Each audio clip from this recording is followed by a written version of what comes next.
Keanekaragaman kultur dan budaya merupakan kekayaan yang tak terhingga.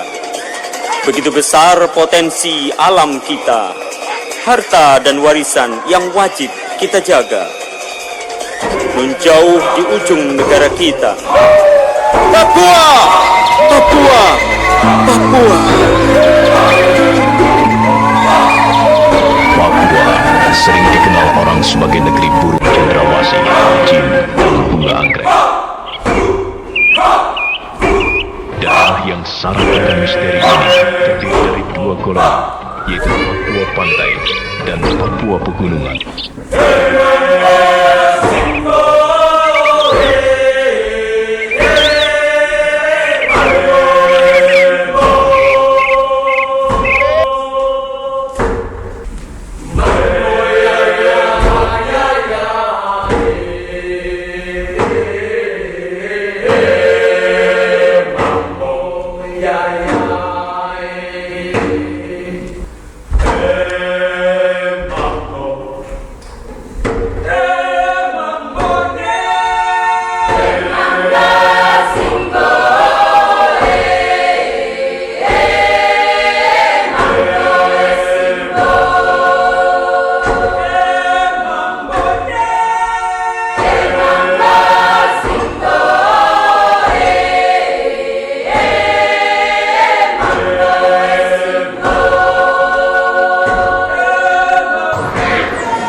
kamu terprovokasi dan membenci sesama orang Papua, bahkan saling membunuh.